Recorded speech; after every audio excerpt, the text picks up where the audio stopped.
Hi there, how you doing? My name is Robert Renman, and welcome to this third lesson in the series of lessons that I call Stretching the Blues, where we take the minor pentatonic scale, and for each week, for 5 weeks, I'm doing something cool to it. I'm adding a note. And what we have done so far in the 2 previous lessons, we took the minor pentatonic scale. We're here in box 1.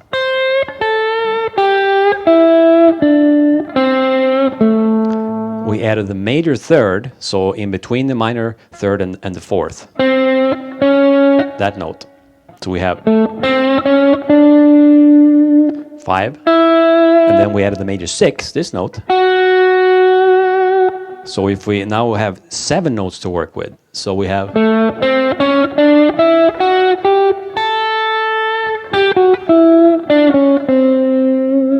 I showed you some licks based on using those notes previously. Now this week I'm going to show you how you can take the flat 5 interval and add that to the mix. So now we have 8 notes to work with.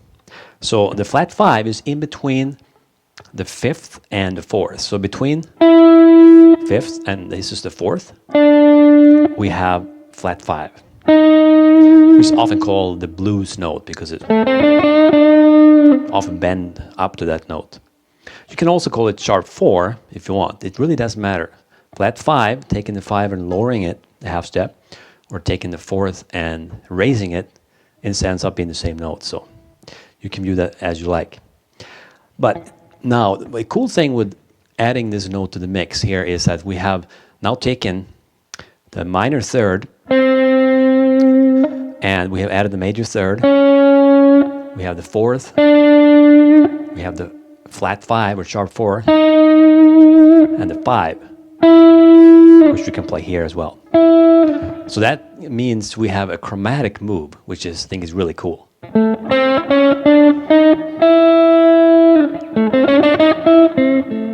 Right? You'll hear guys like Pat Martino, Wes Montgomery, Oscar Peterson, the legendary piano players from the past. They often incorporated that type of move in sometimes advanced ways, but I'm going to show you a lick that's not too difficult to play, but sounds really good.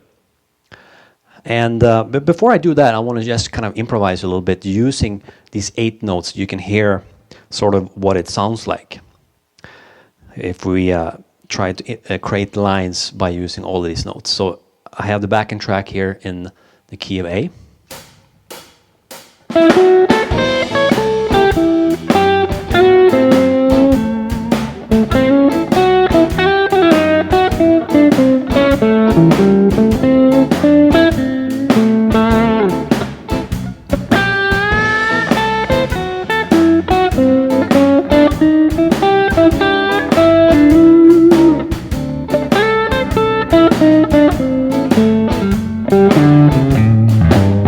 Right? You see how I added in all of these 8 notes, including this new one. And it leads to all sorts of cool ideas.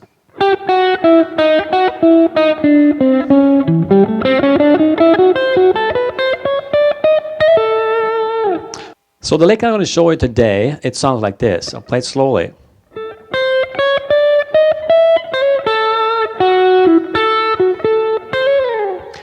And it definitely is jazzy sounding. These chromatic moves tend to often do that. And I play it with a swing feel.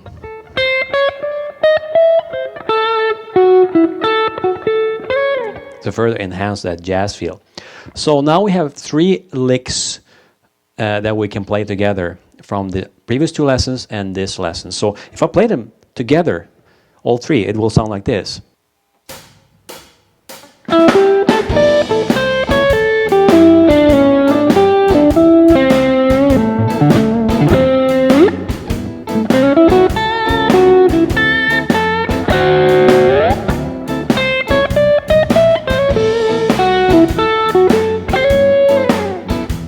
Right? Pretty sweet. So let's go with the lick.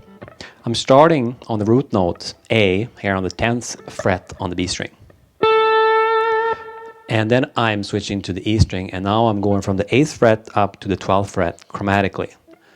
Every single note there.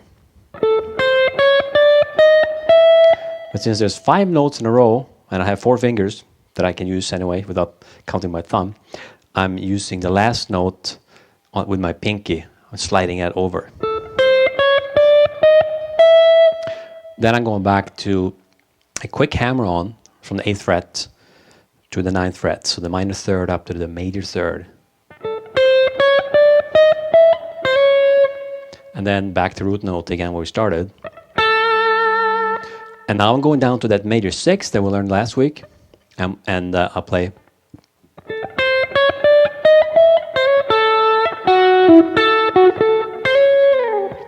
So that's 10th fret, 7th fret, switch to G string, 9th fret,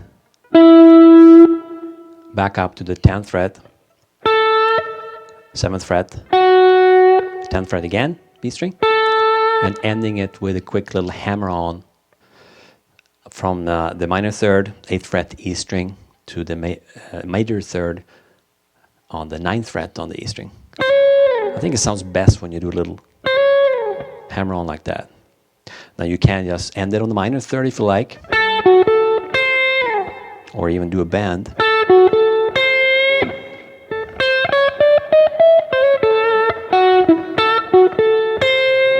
It works too. Depends on how you want to emphasize that last note. So there you have it. A lick that incorporates all of these new 3 notes. So we have 8 notes in total now. The minor pentatonic scale in A. We're adding the major third, the major 6, and the flat 5 or sharp 4.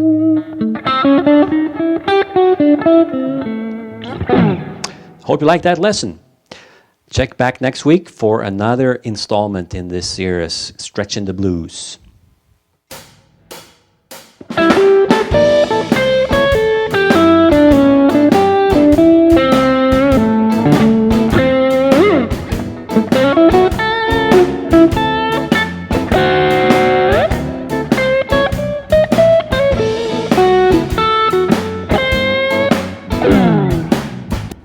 Cheers.